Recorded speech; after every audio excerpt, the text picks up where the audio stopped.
Hello everyone, this is your master teacher Surabhi Gupta from Vedantu and मेरी कक्षा में आपका स्वागत है। So guys, welcome to today's very much in demand session on doing the entire chapter of class 9 socialism in Europe and Russian revolution in 20 minutes.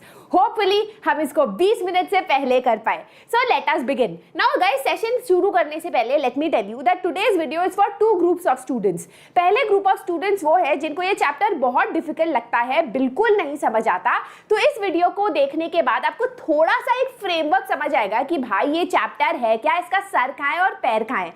ऐसे बच्चों के लिए मैं कहूंगी कि चैप्टर को, सेशन को आराम आराम से देखो, अपने सामने नोट्स बनाते रहो वीडियो को पॉज कर करके, क्योंकि this video will be enough for you to understand the chapter without going to the NCERT. जो बच्चे रिवीजन कर रहे हैं, these are the second group of students, जो बच्चे रिवीजन कर रहे हैं एग्जाम का, आप इस वीडियो को 1.25x पे भी देख सकते हो, थोड़े हायर स्पीड पे, सो दैट आपका रिवीजन भी हो जाए और इंपॉर्टेंट पॉइंट्स भी आपको तुरंत से दिमाग में रजिस्टर हो जाए, right. So I hope you like this video. Do not forget to give this video a thumbs up and subscribe to the Vedantu class 9 channel guys, because this channel is something that we have brought to you out of a lot of labour and love, so that class 9 कहीं पीछे ना रह जाए। चलो शुरू करते हैं। Now guys, chapter शुरू होता है from your French revolution. Chapter 1 था फ्रेंच रेवोल्यूशन, जिसमें हमने देखा कि कैसे यूरोप में बहुत सालों तक मोनार्की चलती आ रही थी, राजा का राजपाट चलता आ रहा था। पर जब फ्रांस में क्रांति आई, that was a turning point in society, क्योंकि एकदम से लोगों को लगने लगा कि यार हम कोई भी चेंज ला सकते हैं समाज में, जैसा भी समाज है हम उसको बदल सकते हैं, सिर्फ लोग अपनी शक्ति से बदल सकते हैं। So that brought about a huge transformation in society as well as transformation in thinking. इस पॉइंट पे हम देखते हैं कि 3 मेजर विचारधाराएं जो है समाज में काफी पॉपुलर होने लगती है, लिबरल्स, रैडिकल्स और कॉन्जर्वेटिव्स। लिबरल्स जो है वो लोग होते हैं जो बिलीव करते थे कि राजा का राजपाट नहीं होना चाहिए, बल्कि एक इलेक्टेड गवर्नमेंट होनी चाहिए, जहां पर एक रिप्रेजेंटेटिव डेमोक्रेसी हो, जहां पार्लियामेंट हो, जहां पर इंडिपेंडेंट जुडिशरी हो। बट यहां पर याद रखने की बात यह है कि लिबरल्स जो है वो डेमोक्रेट्स नहीं थे। Liberals were not Democrats, right? They believed कि वोटिंग राइट सिर्फ प्रॉपर्टीड मेन के पास होनी चाहिए, औरतों के पास नहीं होना चाहिए, क्योंकि उन्हें लगता था कि औरतों के पास रीजनिंग की कैपेबिलिटी नहीं है। They also wanted to bring a change in society. They believe कि आप चाहे किसी भी धर्म के हो, सारे धर्मों को रेस्पेक्ट करना चाहिए। So they believe that all religion should be tolerated. They also supported private property, but मतलब वो डायनेस्टिक रूल के अगेंस्ट थे, राजा का राजपाट के अगेंस्ट थे, पर मानते थे कि प्राइवेट प्रॉपर्टी, निजी संपत्ति होनी चाहिए। फिर हम आते हैं रैडिकल्स पे। रैडिकल्स वो लोग थे जो चाहते थे कि सोसाइटी में मेजर ट्रांसफॉर्मेटिव क्रांति वाली चेंज हो, बदलाव हो। ये भी मानते थे कि एवरीबॉडी इन सोसाइटी जो अडल्ट है, चाहे वो मैन हो, लेस प्रॉपर्टी वाले लोग हो या वुमेन हो, everyone should have the right to vote. तो ये डेमोक्रेट्स थे। They believed in the concept of universal adult franchise. They also wanted to bring change in society, वो भी सेक्युलरिज्म में ही बिलीव करते थे। अच्छा, they were not against private property, but they did not like the concentration of private property in a few hands. वो चाहते थे कि निजी संपत्ति हो, पर ऐसा ना हो कि कुछ ही लोगों के हाथ में निजी संपत्ति हो और बाकी लोग गरीब हो। वो इनइक्वालिटी एग्जिस्ट नहीं करनी चाहिए। अब हम आते हैं कॉन्जर्वेटिव्स पे। कॉन्जर्वेटिव्स मतलब रूढ़िवादी लोग, जो चाहते थे समाज में कोई चेंज ना हो। अब रूढ़िवादी लोगों को ये तो समझ आ गया था कि इस सोसाइटी में there is going to be changes inevitable, but वो कह रहे थे कि स्लो चेंजेस होने चाहिए। They believed in the status quo. Status quo क्या होता है, मतलब जैसी चीजें हैं वैसा ही चलते रहना चाहिए। And we believe in traditional institutions, जैसे चर्च हो गया, नोबिलिटी हो गई, राजा का राजपाट हो गया, मोनार्की हो गई। That is what they believed in. They believed कि लोगों का सरकार में कोई पार्टिसिपेशन नहीं होना चाहिए। There should be limited participation of citizens in the government and all property, निजी संपत्ति नहीं होनी चाहिए, सारी प्रॉपर्टी राजा या चर्च के हाथ में होना चाहिए। So these were the 3 major विचारधारा जो समाज में उस टाइम चल रही थी। अब समाज में, सोसाइटी में, इकोनॉमी में भी काफी चेंजेस हो रहे थे। इंडस्ट्रियलाइजेशन शुरू हो गया था। जब इंडस्ट्री सेटअप होने लगी तो काफी सारे men, women and children started moving from villages to the city looking for work. अब सब कुछ अच्छा नहीं था, काम के लिए वो शहर तो आ गए थे, बट ना इतनी नौकरी थी, अनएम्प्लॉयमेंट काफी ज्यादा था, ना रहने की जगह अच्छी थी, हाउसिंग प्रॉब्लम थी और सैनिटेशन का इशू था, right. So they lived in very deplorable conditions और वर्किंग कंडीशंस भी कुछ खास नहीं थे, बहुत लंबे लंबे घंटे काम करने पड़ते थे और they you would get very little wages for it. इस सिचुएशन में सारे हमारे विचारधाराएं वाले लोग अपने प्रॉब्लम, जैसे सारे पॉलिटिशियंस सोसाइटी के प्रॉब्लम्स को सॉल्व करते हैं, है ना, तो यहाँ भी लिबरल्स, रैडिकल्स, कंजर्वेटिव्स सोसाइटी के प्रॉब्लम्स को सॉल्व करने के प्रयास में थे। लिबरल्स और रैडिकल्स जो बहुत सारे खुद इंडस्ट्रियलिस्ट और वर्कर्स थे, उनका ये मानना था कि अगर मोनार्की को हटा दिया जाए, अगर नोबिलिटी के बर्थ प्रिविलेजेस को हटा दिया जाए, क्योंकि नोबिलिटी जबरदस्ती काम कराते थे ना कम पैसों में, तो अगर उनको हटा दिया जाए, अगर वर्कर्स को हेल्दी रखा जाए, एजुकेट किया जाए, तो सब कुछ अच्छा रहेगा। तो इंडस्ट्री और फैक्ट्री भी ज्यादा प्रॉफिट बनाएगी, वर्कर्स की भी सिचुएशन बेटर होगी और इकोनॉमी भी आगे बढ़ेगा। That is what they believed in, right. Nationalist भी इमर्ज होने लगे, जो who started talking about the concept of a nation, कि जर्मनी, रशिया, फ्रांस, यहाँ से जो है मोनार्की को हटा के एक नेशन स्टेट एस्टैब्लिश करना चाहिए। इसी बीच आता है सोशलिज्म, एक नई विचारधारा टू यूरोप, जो आग की तरह पूरे दुनिया में फैलने लगती है। Who were the socialists? Socialist वो लोग थे जो प्राइवेट प्रॉपर्टी के अगेंस्ट थे, जो निजी संपत्ति को समाज के सारे ईविल का रूट मानते थे। Root of all social evil is private property. उनका ये मानना था कि उसका सोल्यूशन क्या था, उनको ये मानना था कि लोगों के हाथ में प्रॉपर्टी नहीं होनी चाहिए, instead property should be in the control of the state. क्यों? क्योंकि उनका मानना था कि जब तक प्रॉपर्टी लोगों के हाथ में है, लोग सिर्फ अपने प्रॉफिट का सोचेंगे और समाज के हित का नहीं सोचेंगे। Louis blank for example wanted कि गवर्नमेंट जो है कोऑपरेटिव्स एनकरेज करे और कैपिटलिस्ट एंटरप्राइजेस मतलब जो प्राइवेट प्रॉपर्टी ओन्ड है, जो प्राइवेट इंडिविजुअल्स ने इंडस्ट्री को ओन किया है, सरकार उसको हटा दे। रॉबर्ट ओवेन खुद की एक कोऑपरेटिव सोसाइटी एस्टैब्लिश करना चाहते थे न्यू हार्मनी इंडियाना में। इस पॉइंट पे आते हैं hero of socialism, father of socialism, that is Karl Marx. Karl Marx का ये कहना था कि biggest problem in society today is industrial society. ये जो सोसाइटी है, जो इंडस्ट्रीज है, ये इनहेरेंटली एक कैपिटलिस्ट सोसाइटी है, पूंजीवादी सोसाइटी है, प्रॉफिट बेस्ड सोसाइटी है। ये कैपिटलिस्ट सोसाइटी में जो इंडस्ट्रियलिस्ट है, ये प्रॉफिट इसीलिए बना पा रहे हैं क्योंकि ये वर्कर्स के लेबर को एक्सप्लॉइट कर पा रहे हैं। आज अगर एक इंडस्ट्रियलिस्ट एक जूता 100 रुपए में बेच पा रहा है, तो वर्कर को सिर्फ 10 रुपए मिलता है, इवन दो वो सारा काम कर रहा है। तो उनका ये कहना था that the only way workers की सिचुएशन इंप्रूव होगी, उनको हेल्दी एजुकेट करके नहीं, अगर वर्कर्स ने कैपिटलिस्ट को ओवरथ्रो किया and if they are able to establish a communist society.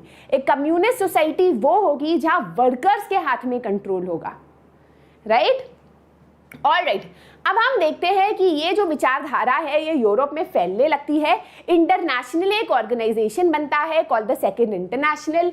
Germany, Britain और फ्रांस में खुद की सोशलिस्ट पार्टी बनती है, जैसे labour party in Britain, socialist party in France और social democratic party in Germany, right. Alright, अब हम आते हैं दूसरे पार्ट ऑफ द चैप्टर पे, that is the chronology of events. यहां से बहुत अलग क्वेश्चंस आते हैं, तो ध्यान से सुनना। द रशियन रेवोल्यूशन, रशिया कैसा था रेवोल्यूशन से पहले? रशिया एक मोनार्की था, वो एक राजा के अंडर था called the tsar Nicholas II। Tsar मतलब राजा, Nicholas II। Russia was a big empire. Major religion, हाँ बुद्धिज्म भी थे, हिंदू थे, मुस्लिम्स भी थे, बट मेजर रिलीजन जो फॉलो किया जाता था वो था Russian orthodox Christianity. Majority of the people were agriculturalists. 85% of the population जो रशिया में रहती थी वो एग्रीकल्चर से ही अपना पैसा कमाती थी। रशिया मेजर एक्सपोर्टर था ग्रेन का to the entire world. Cultivators produce for the market as well as their own needs. Industries की बात करें तो इनिशियली इंडस्ट्रीज सिर्फ कुछ पॉकेट्स में इमर्ज हुई थी रशिया में, जैसे सेंट पीटर्सबर्ग और मॉस्को। क्राफ्ट्समैन भी थे जो घर से काम करते थे। 1890 से आते आते फैक्ट्रीज काफी ज्यादा बढ़ने लगी, इन्वेस्टमेंट ज्यादा जाने लगा, तो जो लोग जर्मनी में काफी ब्रिटेन में इंडस्ट्रियलिस्ट थे वो रशिया में इन्वेस्ट करने लगे कि हम यहाँ पर इंडस्ट्री सेटअप करेंगे। कोल प्रोडक्शन डबल हो गया, iron and steel production quadruple हो गया, रेलवे नेटवर्क बढ़ गया, नई नई सिटीज इमर्ज होने लगी। एंड हम देखते हैं कि 1920s तक आते आते कि जितने आपके क्राफ्ट्समैन हुआ करते थे घर में, उतने ही इंडस्ट्रियल वर्कर्स भी होने लगे। तो इंडस्ट्रियलाइजेशन बढ़ने लगा रशिया में। अब जो वर्कर्स थे रशिया के इंडस्ट्रीज में, फैक्ट्रीज में, वो इक्वल नहीं थे। कुछ वर्कर्स अपने आप को बड़ा एरिस्टोक्रेट्स मानते थे क्योंकि वो स्पेशलाइज्ड काम करते थे, जैसे मेटल वर्क का। बाकी वर्कर्स को वो अपने नीचे मानते थे, इसीलिए उनको ज्यादा पैसा भी दिया जाता था और उनके मैनर्स, उनका ड्रेसिंग सेंस भी अलग हुआ करता था, राइट। बट ये बात थी कि सारे वर्कर्स जो है यूनाइटेड हुआ करते थे against the industrial owner, against the capitalist. जैसे अगर बहुत लॉन्ग वर्किंग आवर्स है, वेजेस बहुत लो है, तो वर्कर्स साथ में आके यूनियन बनाते थे to fight for better employment conditions, ठीक है। तो इंडस्ट्रीज की जो प्रॉब्लम थी, जो यूरोप में थी, रेस्ट ऑफ द यूरोप में, वो रशिया में और गंभीर थी। रशिया में जो है सरकार ट्राई करती थी कि मिनिमम वेजेस हो, वर्कर्स की सिचुएशन बेटर हो, बट कोई भी इंस्पेक्टर हर फैक्ट्री के अंदर तो देख नहीं सकता। तो वर्कर्स को बहुत बुरी तरीके से जो है ट्रीट किया जाता था और ज्यादा से ज्यादा प्रॉफिट अर्न करते थे आपके इंडस्ट्रियलिस्ट। तो वर्कर्स काफी बार यूनाइट होते थे टू स्टॉप वर्क, एंड इसीलिए काफी ज्यादा डिसरप्शंस भी होता था प्रोडक्शन में। अब हम आते हैं पेजेंट्स ऑफ रशिया पे। तो as I told you that majority of the population of Russia, even in the start of the 20th century, 1920s तक इंडस्ट्रीज आ गई है, बट अभी भी ये एग्रेरियन इकोनॉमी है। तो pageants of Russia rest of the Europe के pageant से दो तरीकों से अलग थे। सबसे पहले तो ये पेजेंट्स नोबिलिटी को बिल्कुल ट्रस्ट नहीं करते थे और डिसरिस्पेक्ट भी करते थे। ये चाहते थे कि नोबिलिटी, जिनके पास हमारी लैंड है, वो उनसे छीन ली जाए और हमको दे दी जाए। कभी कभी वो नोबिलिटी के घर में जाके उनका मर्डर भी कर देते थे जिससे लैंड उनके हाथ में आ जाए। दूसरा डिफरेंस है कि रशिया के जो पेजेंट्स थे वो बहुत अलग तरीके से कल्टीवेशन करते थे। वो सिर्फ अपने लैंड पे कल्टीवेट नहीं करते थे, सारे पेजेंट्स जो है आके अपना लैंड एक साथ लाते थे, कलेक्टिवली लाते थे, उस पे कल्टीवेशन करते थे और प्रॉफिट आपस में बांट लेते थे। So they had a very cooperative style of cultivation, कि साथ में मिलके मेहनत करते हैं और प्रॉफिट को आपस में बांट लेते हैं, right. Now we come to socialism in Russia. अब आपको पता चल गया रशिया का सिचुएशन कैसा था before the revolution, right. Now all political parties in Russia were illegal before 1914, but illegal होने से फर्क नहीं पड़ता, चॉकलेट अलाउड नहीं है फिर भी चॉकलेट चुपके से खाते हैं, तो यहाँ पर भी पॉलिटिकल पार्टीज इमर्ज होने लगती है। 1898 में Russian social democratic workers party emerge होती है, जो वर्कर्स के हित में काम करती है, उनकी सिचुएशन को बेटर करने के लिए। 1900 में सोशलिस्ट रेवोल्यूशनरी पार्टी हम एस्टैब्लिश करते हैं इन 1900, हु बिलीव कि जो पेजेंट्स है वो नेचुरली सोशलिस्ट है, you know, they are natural socialist. Why? क्योंकि वो खुद ही जो है प्राइवेट प्रॉपर्टी में नहीं मानते, आपस में लैंड लाके जो है उस पर खेती बाड़ी करते हैं, उसका प्रॉफिट आपस में बेच डिवाइड करते हैं। तो ये सोशलिज्म ही तो है, तो they are naturally socialist. But यहाँ पर दोनों पार्टीज आपस में डिफर करते थे। जो सोशल डेमोक्रेट्स थे, दैट वाज अंडर लेनिन, उनका ये मानना, तो चलो पहले हम सोशल रेवोल्यूशनरीज करते हैं। सोशलिस्ट रेवोल्यूशनरीज थे, उनका ये मानना था कि क्योंकि पेजेंट्स नेचुरली सोशलिस्ट है, तो अगर हमें एक प्रॉपर क्रांति लानी है सोसाइटी में, एक सोशलिस्ट सोसाइटी एस्टैब्लिश करनी है, तो पेजेंट्स जो है हमारे फोर्स हो सकते हैं। बट जो सोशल डेमोक्रेटिक पार्टी थी, जो व्लादिमीर लेनिन के अंडर थी, उनका ये मानना था कि नहीं, पेजेंट्स जो है बहुत ज्यादा डिवाइडेड है, कुछ पेजेंट्स अमीर है, कुछ गरीब है, कुछ के पास लैंड है, कुछ के पास वर्कर्स है, तो ये इतना ज्यादा डिवीजन में आप रेवोल्यूशन नहीं ला सकते, आपस में ही वो लड़ते रहेंगे।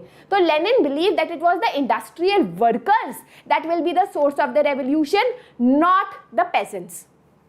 Clear?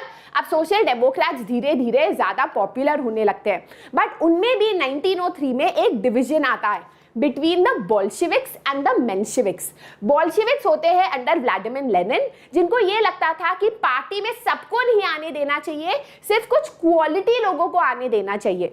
However Menshevik that was under Julius Martov, उनके ये लगता था कि party should be the force behind the revolution. Party में जो मन चाहे, जिसको मन चाहे, सबको हमें अलाउ करना चाहिए, जस्ट लाइक इन जर्मनी। तो ये एक डिवाइड हो गया था बोल्शेविक्स और मेंशेविक्स में, ठीक है। अब हम आते हैं 1905 में। नाउ धीरे धीरे 1900 आ रहा है, इंडस्ट्रियलाइजेशन रशिया में आ रहा है।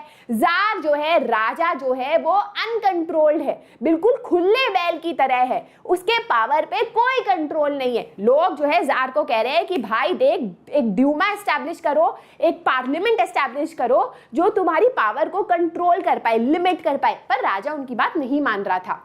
तो social democrats plus social revolutionaries, workers, Jadidist जो इस्लामिक रिफॉर्मर्स है, जो इस्लाम में रिफॉर्म लाना चाहते थे, वो सब सारे दुश्मन आपस में एक हो गए जार के अगेंस्ट। 1905 रेवोल्यूशन होता है जिसमें कि वो डिमांड करते हैं कि हमारे लिए एक कॉन्स्टिट्यूशन एस्टैब्लिश करो that limits the power of the jar. It was also supported by nationalist of Poland and Muslims, right. अब और भी चीजें हो रही होती है रशिया में इस टाइम पे। 1904 आते आते रशिया में एक बहुत सिवियर विंटर होता है। सिवियर विंटर के वजह से हार्वेस्ट अच्छा नहीं होता, फूड शॉर्टेजेस होते हैं। इस टाइम पे लोगों की, क्योंकि फूड शॉर्टेज होता है तो महंगाई बढ़ती है खाने की, पर वेजेस नहीं बढ़ते। वेजेस नहीं बढ़ते तो आप सामान नहीं खरीद सकते, महंगाई बढ़ गई है, तो real wages declined bye 20%। Wages उतने ही थे, बट पहले आप 10 सेब खरीद पाते थे, आप सिर्फ 2 सेब खरीद पा रहे हो, तो वेजेस घट गई ना, रियल वेजेस, जिस आपकी परचेजिंग कैपेसिटी, राइट। इस टाइम पे पुटिलोव आयरन वर्क्स, एक फैक्ट्री है आयरन की, वहां पर 4 वर्कर्स को किसी बात पे डिसमिस कर दिया जाता है। अब जब डिसमिस करते हैं तो बाकी वर्कर्स को गुस्सा आता है कि एक तो तुम हमें बैडली ट्रीट कर रहे हो और अगर हम आवाज उठाते हैं तो हमें डिसमिस कर देते हो। तो कॉल फॉर इंडस्ट्रियल एक्शन होता है और वर्कर्स स्ट्राइक पे चले जाते हैं। Almost 1,10,000 workers go on strike led by Father Gapon, और वो विंटर पैलेस जहां जार बैठा होता है वहां पर पीसफुल प्रोटेस्ट कर रहे होते हैं। अब जार को लगता है कि ये लोग आ रहे हैं मुझे काटने, तो वो अपने कैवलरी और पुलिस को और कोसैक्स, जो एक पुलिस ही होता है, मिलिट्री होता है, उसको भेजता है to fire upon the workers. 100 workers were killed and 300 were wounded. इस इंसिडेंट को ब्लडी संडे बोला जाता है क्योंकि ये संडे को हुआ था। इस पूरे प्रोसेशन में वर्कर्स अपनी डिमांड रखते हैं कि वर्किंग आवर्स को कम किया जाए, वेजेस को बढ़ाया जाए और वर्किंग कंडीशंस इंप्रूव की जाए। So that was the 1905 revolution. अब जब वर्कर्स का ये रेवोल्यूशन हुआ तो जो आपके पुराने दुश्मन थे जार के अगेंस्ट, जो कॉन्स्टिट्यूशन की मांग कर रहे थे, वो भी इस रेवोल्यूशन में कूद गए और बोलने लग गए कि वर्कर्स की बात सही है पर हमारी बात भी मानो, ड्यूमा एस्टैब्लिश करो। लॉयर्स, डॉक्टर्स, इंजीनियर्स वो बात करने लग गए कि एक यूनियन होना चाहिए, हमारी सिविल जो एक सिविल फ्रीडम है वो होना चाहिए, वगैरह वगैरह, राइट। तो जार ने ये रेवोल्यूशन को देखकर फाइनली एक ड्यूमा या कंसल्टेटिव पार्लियामेंट को एस्टैब्लिश किया। बस जार ने, मतलब देखो, जो एक खुला बैल है ना, उसको तुम थोड़ा भी कंट्रोल करना चाहो तो 5 मिनट कंट्रोल लगा, फिर खुले बैल की तरह दौड़ेगा। तो जार भी कुछ ऐसे ही थे। उन्होंने पहला ड्यूमा 75 डेज में ही डिसमिस कर दिया और सेकेंड ड्यूमा को री इलेक्ट किया 3 महीने में। जो सेकेंड ड्यूमा था, सेकेंड ड्यूमा को भी उन्होंने 3 महीने में, यहाँ गलत लिखा है, फर्स्ट ड्यूमा को 75 डेज में डिसॉल्व किया, सेकेंड ड्यूमा को 2 महीने में डिसॉल्व कर दिया, और जब थर्ड ड्यूमा पार्लियामेंट उन्होंने एस्टैब्लिश की तो वहां पर उन्होंने अपने दोस्तों को रखा, कॉन्जर्वेटिव्स को, जो उनकी बात में हाँ मिलाए, और लिबरल्स और रेडिकल्स को बाहर रखा। ठीक है, तो एक तरीके से उन्होंने अपने जो घंटी थी खुद ही बना ली, right. And he change the voting laws and packed the entire Duma with conservatives, right. अब हम आते हैं फर्स्ट वर्ल्ड। तो 1905 का जो रेवोल्यूशन था, अल्टीमेटली उसका कंक्लूजन ये था कि वो फेलियर था क्योंकि ड्यूमा एस्टैब्लिश हुई पर ड्यूमा राजा के कंट्रोल में था। अब हम आते हैं दूसरे रेवोल्यूशन की तरफ, फेब्रुअरी रेवोल्यूशन। ध्यान से सुनना। रशिया में फर्स्ट वर्ल्ड वॉर पूरे वर्ल्ड में फर्स्ट वर्ल्ड वॉर ब्रेकआउट होता है 1914 में। It is fought between 2 powers, it is fought between the central powers gat, Germany, Austria और Turkey, and it is fought between the allied powers France, Britain and Russia. This was the first world war. अब क्या होता है कि देखा जाए तो first world war में एलाइड फोर्सेस की जीत होती है, रशिया की जीत होती है ना, because Russia, Germany, France. But Russia क्योंकि वो ईस्टर्न फ्रंट पे होता है, so this is Russia eastern front, बीच में आपका जर्मनी वगैरह हो गया, टर्की वगैरह हो गया, यहाँ ब्रिटेन, फ्रांस वगैरह हो गया, है ना, यहाँ बाल्टिक सी है। तो ये ईस्टर्न फ्रंट में रशिया जो है लड़ रहा होता है और ब्रिटेन और फ्रांस वेस्टर्न फ्रंट में वॉर लड़ रहे होते हैं। ठीक है, तो वेस्टर्न फ्रंट में बॉर्डर छोटा होता है, वो ट्रेंचेस में सोल्जर्स अपना लड़के जीत रहे होते हैं। पर रशिया में बॉर्डर बहुत बड़ा होता है, बहुत ठंड होती है वहां पर, वहां ट्रेंचेस में सोल्जर्स नहीं कर पाते काम क्योंकि ऑफ द टेरेन, है ना। तो वहां सोल्जर्स की काफी ज्यादा कैजुअलिटी होती है और काफी सारे सोल्जर्स मर जाते हैं और 7 मिलियन कैजुअलिटीज होती है। अब रशियन आर्मी जब वापस विड्रॉ कर रही होती है फ्रॉम द बॉर्डर, वो अपने ही लैंड को जलाने लगती है। This is called the scorched earth tactic, where they burn their own land so that जब एनिमी उनके लैंड पे आए तो उनको कोई फायदा ना हो, ना क्रॉप्स का फायदा, ना फर्टाइल लैंड का फायदा, है ना। पर इससे क्या हुआ कि फूड शॉर्टेजेस रशिया में बढ़ने लगी, क्योंकि भाई तुम अपना ही लैंड जलाओगे तो खुद का खाना भी तो जला रहे हो, right. So soldiers did not want to fight this war. इससे जार का जो एक कंट्रोल था रशिया पे वो और कम होने लगा, क्योंकि लोग जार को गाली देने लगे कि तुमने हमें इस वॉर में धकेला, हम ये वॉर नहीं लड़ना चाहते हैं। फिर क्या होता है कि जो बाल्टिक सी होता है बीच में, जहां से सारा खाना रॉ मटेरियल रशिया को पहुंचता था, उसको ब्लॉक कर देता है जर्मनी, जिससे रशिया की और बुरी हालत हो जाती है। इंडस्ट्रीज डिसइंटीग्रेट करने लगती है, वहां के जो एबल बॉडीड मेन थे वो इंडस्ट्री में काम करने की जगह वॉर जाते हैं, तो उससे और ज्यादा shortage of labour, shortage of food, इन सब की वजह से रशिया की पूरी इकोनॉमी क्रम्बल करने लगती है, राइट। विंटर ऑफ 1917 में जो आपका कैपिटल है सेंट पीटर्सबर्ग नाम था, उसका नाम पेट्रोग्राड रख दिया गया। उसकी सिचुएशन काफी गंभीर थी। जो right side of the river है वहां वर्कर्स रहते थे, फैक्ट्रीज हुआ करती थी, और लेफ्ट साइड में फैशनेबल विंटर पैलेस वगैरह, जो आपके फैशनेबल जहां पर राजा रहता था, नोबेल्स रहते थे वगैरह, ठीक है। अब ये पार्ट, ये डेट्स आपको याद रखनी है। कहानी शुरू होती है 22 फरवरी में, जहां पर फैक्ट्री में लॉकआउट होता है और वर्कर्स जो है स्ट्राइक पे चले जाते हैं कि आज हम काम नहीं करेंगे। 22 फरवरी को वुमेन्स डे भी बोला जाता है, because this was the day when women lead the entire movement. इसमें कोई पॉलिटिकल पार्टी का इन्वॉल्वमेंट नहीं था। लोग सड़क पे आ गए थे बोल के कि हमें वर्किंग कंडीशंस बेटर चाहिए, हमें वेजेस अच्छे चाहिए और हमें ब्रेड चाहिए, खाना चाहिए, राइट। 25 फरवरी को सरकार जो है ड्यूमा को सस्पेंड कर देती है, जार, है ना, और पॉलिटिशियंस इसके अगेंस्ट खड़े होते हैं। 26 फरवरी को फिर वापस से डिमॉन्स्ट्रेटर्स जो है लेफ्ट बैंक पे आ जाते हैं राजा के पैलेस के सामने। 27 फरवरी को पुलिस हेडक्वार्टर्स को रैंसैक किया जाता है, सड़कों पे औरत और आदमी दोनों उतर जाते हैं और जार अपनी कैवलरी को, अपनी मिलिट्री को बोलता है कि इन लोगों पे फायर करो। बट यहाँ कैवलरी पलट जाती है, जार की जगह लोगों का साथ देती है और कहती है हम लोगों के साथ है। तो जो सोल्जर्स है, जो स्ट्राइकिंग वर्कर्स है, वो आपस में आके इवनिंग में बनाते हैं पेट्रोग्राड सोवियत, है ना। 2 मार्च तक आते आते जो सारे मिलिट्री कमांडर्स है वो जार को बोलते हैं कि देखो सारे लोग और इवन तुम्हारे सोल्जर्स तुम्हारे अगेंस्ट है, एब्डिकेट कर जाओ, अपने थ्रोन से नीचे उतर जाओ।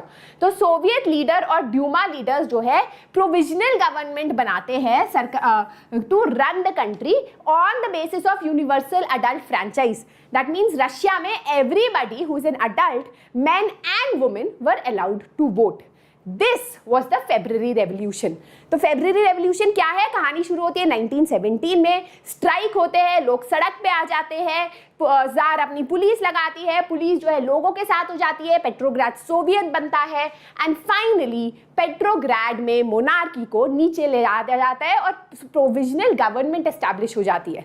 नाउ क्वेश्चन आता है कि who is the provisional government? Provisional government में होते हैं आपके आर्मी ऑफिशियल्स, लैंड ओनर्स और industrialists, right? They are the land owners, they are the middle class people. ये लोग जो एसोसिएशंस और पॉलिटिकल पार्टीज पे रिस्ट्रिक्शंस है उसको हटा देते हैं और हर जगह सोवियट्स और यूनियंस एस्टैब्लिश कर देते हैं। इस पॉइंट पे आता है दूसरा हीरो। कहानी एक खत्म, अब पार्ट 2 क्लाइमेक्स, या कहानी खत्म, पार्ट 1 खत्म, अब आते हैं इंटरवल के बाद पार्ट 2 पे। आता है दूसरा हीरो व्लादिमीर लेनिन। वो आते ही बोलते हैं कि मैं अप्रैल थीसिस आपके सामने रख रहा हूं with my 3 demands. War brought to a close, land जो है वो पेजेंट्स को दे दी जाए नोबेल से, और बैंक्स को नेशनलाइज किया जाए। उनका ये भी डिमांड था कि जो हमारी पार्टी का नाम है उसको रीनेम किया जाए as communist party to reflect its radical aims. Vladimir Lenin का ये कहना था कि ये जो प्रोविजनल गवर्नमेंट बनी है ये ऑफ कोर्स इंप्रूवमेंट है, बट हमारा एम है कम्युनिस्ट सरकार, एक कम्युनिस्ट स्टेट को एस्टैब्लिश करना, और वो तभी होगा जब हम क्रांति लाएंगे, राइट? तब कॉन्फ्लिक्ट शुरू हो जाता है between the provisional government and the Bolsheviks. Provisional government को लगता है कि हमें काम करने दो, हम धीरे धीरे वर्कर्स का सुधार जरूर करेंगे, पर बोल्शेविक्स को ये लगता है अंडर लेनिन कि सरकार कुछ नहीं कर सकती क्योंकि हमें कम्युनिस्ट स्टेट एस्टैब्लिश करना है, जरूरत है तो क्रांति की। लेनिन को लगने लगता है कि हम इतना कर रहे हैं, प्रोविजनल गवर्नमेंट काफी डरी हुई है, तो कहीं ये डिक्टेटरशिप एस्टैब्लिश ना कर दे।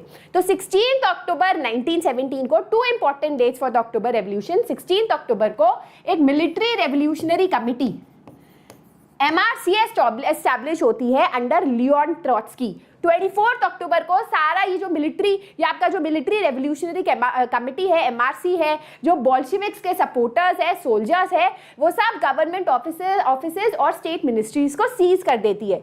दिसंबर तक आते आते वो कंट्रोल कर लेती है द मॉस्को पेट्रोग्राड एरिया और एक पार्लियामेंट एस्टैब्लिश हो जाता है called the all Russian congress of Soviets. जो भी सोवियट्स थे, जो भी सोशलिस्ट सपोर्टर्स थे, उन्होंने अपना पार्लियामेंट एस्टैब्लिश कर लिया होता है called the all Russian congress of Soviets in Petrograd.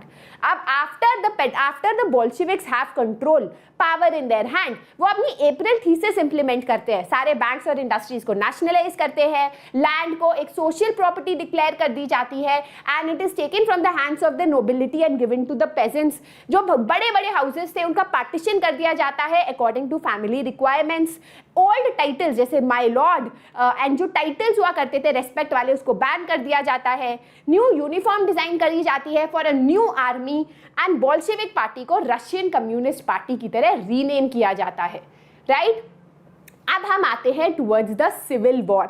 अब आपको याद रखना है कि नवंबर 1917 में बोल्शेविक्स का कॉन्फिडेंस काफी हाई था कि हम लोगों ने इतना कंट्रोल कर लिया है, हम ही इलेक्शन जीतेंगे। बट जब इलेक्शन होता है तो बोल्शेविक्स को मेजॉरिटी नहीं मिलती और ऊपर से उसके ऊपर उनके मुंह पे दूसरा चाटा कि जनवरी 1918 में जो असेंबली बनती है, जो पार्लियामेंट बनती है, वो बोल्शेविक के ही मेजर्स को रिजेक्ट कर देते हैं। इससे लेनिन को गुस्सा आता है, तो वो बोल्शेविक्स की जो आपकी बोल्शेविक जो है, जो लेनिन है, वो इस असेंबली को डिसमिस कर देते हैं और बोलते हैं कि हमारी जो पार्लियामेंट है, all Russian congress of Soviets, this will be the parliament of the country. तो जो इलेक्टेड पार्लियामेंट है उसको हटा देते हैं और बोलते हैं कि जो सोवियट्स की पार्टी है, जो all Russian congress of Soviets है, वो पार्लियामेंट होगा देश का। तो Russia becomes a one party state, all other parties in Russia are declared illegal. ठीक है, अब होता है सिविल वॉर। देश के अंदर ही आपस में लोग लड़ने लगते हैं। तो इसके तीन मेन ग्रुप्स होते हैं, बोल्शेविक्स जो रेड्स है, सोशलिस्ट रेवोल्यूशनरीज जो ग्रीन है, प्रो-ज़ारिस्ट जो व्हाइट्स है, राइट। तो यहाँ पर जो याद समझ आ गया ना, सोशलिस्ट रेवोल्यूशनरीज वो थे जो मानते थे कि पेजेंट्स होने चाहिए, जिन्हें बोल्शेविक अपराइजिंग पसंद नहीं थी, जो मेंशेविक्स थे एक्चुअली, है ना। और प्रो-ज़ारिस्ट वो थे जो कह रहे थे जार का रूल वापस आ जाना चाहिए। ऑलराइट, नाउ गाइस, इस टाइम पे रशिया में जो पेट्रोग्राड मॉस्को एरिया था, that was controlled by the Reds. Army was also controlled by the Reds, but the rest of Russia was actually controlled by pro-Tsarist and by the socialist revolutionary party. अब क्या हुआ कि army जब land को pageants के हाथ में देने लग गए थे बोल्शेविक्स, तो उनकी जो आर्मी थी वो डिसेबल होने लग गई थी, वो डिसइंटीग्रेट होने लग गई थी, क्योंकि जो आर्मी के लोग थे उन्हें आर्मी में नहीं रहना था, अब उन्हें अपने गांव जाना था अपनी लैंड लेने के लिए। तो बोल्शेविक्स के पास एक बहुत स्ट्रॉन्ग आर्मी नहीं रही। बट यहाँ पर हम देखते हैं कि जो ग्रीन्स और व्हाइट्स है, जो आपकी सोशलिस्ट रेवोल्यूशनरी पार्टी है और प्रो-ज़ारिस्ट है, दे were supported by other countries जैसे French, American, British and Japanese troops, क्योंकि इन लोगों को ये डर लग रहा था कि रशिया का सोशलिज्म कहीं उनके देश में ना आ जाए, राइट। तो इस टाइम पे सिविल वॉर होता है, लूटिंग होती है, फेमीन होता है, शॉर्टेज ऑफ फूड, बैंडेटरी, लूटपाट, मर्डर एक कॉमन चीज हो जाती है रशिया में। जो प्रो-ज़ारिस्ट होते थे वो पेजेंट्स के अगेंस्ट काफी लड़ते थे, तो काफी ज्यादा लड़ाई वाला एक सिचुएशन हो गया था देश में। लेकिन बोल्शेविक्स के हाथ में कंट्रोल आ जाता है by the time we come to January 1920। Bolshevik succeed करती है because they have the support of the Muslim Jadidist and Russian nationalist, जो चाहते थे कि रशिया का एक बड़ा एम्पायर हो। ठीक है, अब क्या हुआ, इस पॉइंट पे जो बोल्शेविक पार्टी थी उसके काफी सारे सपोर्टर्स थे, क्योंकि उन्हें लगता था कि बोल्शेविक पार्टी हमें आगे ले जाएगी। पर काफी सारे लोग कंफ्यूज भी थे कि बोल्शेविक पार्टी किस टाइप की पार्टी पार्टी है। फॉर एग्जाम्पल जो लोग नॉन सोशलिस्ट थे उनके अगेंस्ट बोल्शेविक पार्टी काफी स्ट्रॉन्ग मेजर्स लेती थी। फॉर एग्जाम्पल सेंट्रल एशिया में खीवा एक जगह थी जहां पर रशिया अपना एम्पायर एस्टैब्लिश करना चाहती थी, तो वहां जो नॉन सोशलिस्ट थे, जो सोशलिज्म में बिलीव नहीं करते थे, उनको ब्रूटली मैसेकर किया गया। तो इससे लोग जो उनके सपोर्टर्स थे वो भी काफी डर गए कि भाई ये बोल्शेविक पार्टी कर क्या रही है। तो Bolshevik party in order to ensure कि सारे नेशनैलिटीज खुश रहे, उन्होंने बोला कि तुम हमारे एम्पायर के अंडर आ जाओ, and this was called the USSR that was formed in 1922। But तुम अपनी खुद की रूलिंग कर सकते हो, तो रीजनल ऑटोनॉमी दे दी। लेकिन उसके बाद भी रशिया की पॉलिसीज इतनी अनपॉपुलर थी बोल्शेविक पार्टी की पॉलिसीज, जैसे वो नोमैडिक जो नोमैड्स थे उनके अगेंस्ट काफी उन्होंने स्ट्रिक्ट पॉलिसीज बनाई। तो लोग थोड़े कंफ्यूज थे कि बोल्शेविक पार्टी अच्छी है या बुरी है। होता है ना कोई पार्टी जिससे रशिया को उद्धार तो हो रहा है बट वो लोगों को मार भी रहा है, तो एक कंफ्यूजन सा था। Alright, so guys I hope you understood. The first is the February revolution जिसे मोनार्की को नीचे लाया गया रशिया में लोगों ने, और दूसरा है आपका अक्टूबर रेवोल्यूशन जिसके बाद बोल्शेविक पार्टी का सक्सेस होता है एंड सिविल वॉर में बोल्शेविक पार्टी जीतती है, राइट। अब होता है now that Bolshevik party has control, they start making a socialist society. They introduce centralize planning, 5 year plan का कॉन्सेप्ट इंट्रोड्यूस किया जाता है। सारे जो इंडस्ट्रियल ग्रोथ, इंडस्ट्रीज के गुड्स से उनकी प्राइसेस फिक्स की जाती है। इंडस्ट्रियल प्रोडक्शन हम देखते हैं इंक्रीज होता है, फायदा होता है सोशलिज्म से। नई फैक्ट्रीज डेवलप होती है, एक स्कूलिंग सिस्टम डेवलप होता है जिससे कि वर्कर्स जो है अपना काम करके स्कूलिंग कर पाए, एजुकेशन ले पाए। क्रेच एस्टैब्लिश होता है बच्चों के लिए जिससे कि माएँ काम कर पाए बच्चों को क्रेच में छोड़ के, डे केयर में छोड़ के।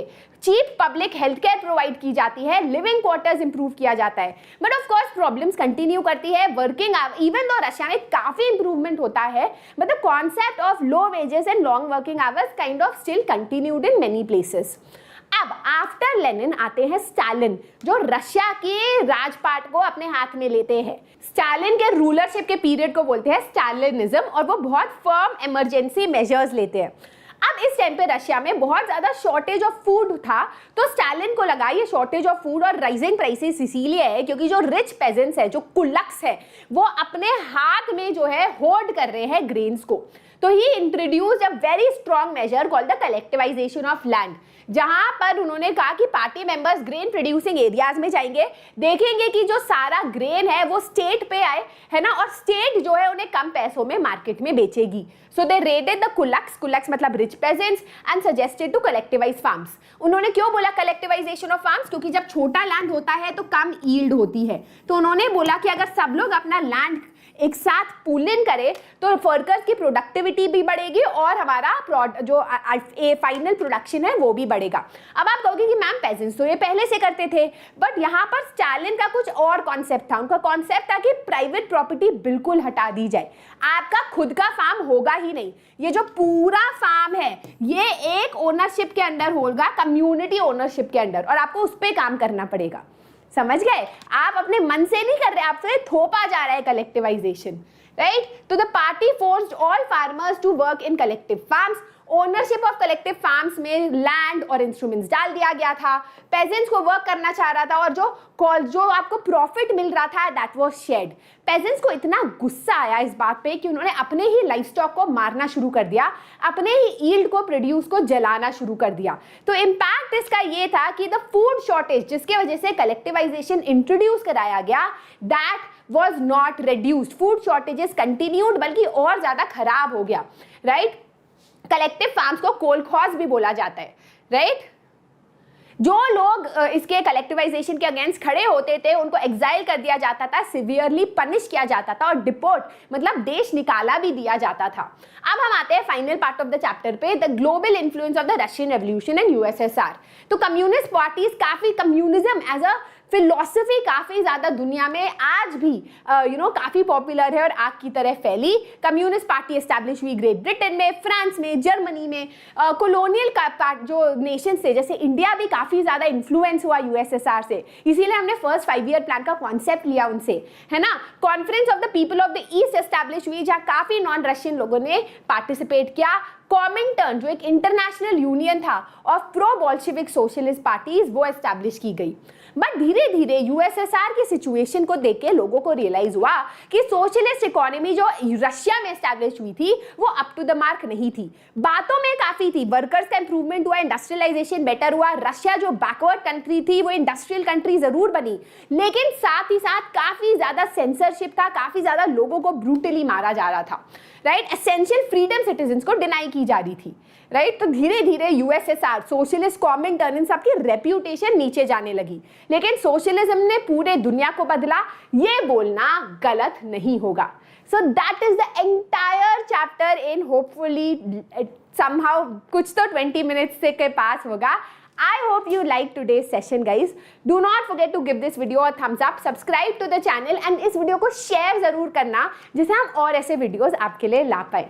I will be posting the PDF on the Telegram channel जिसका लिंक डिस्क्रिप्शन बॉक्स में है। You can follow me on my Instagram surabhi_nerdalert. So that is it. This is your master teacher Surabhi signing out. Bye bye.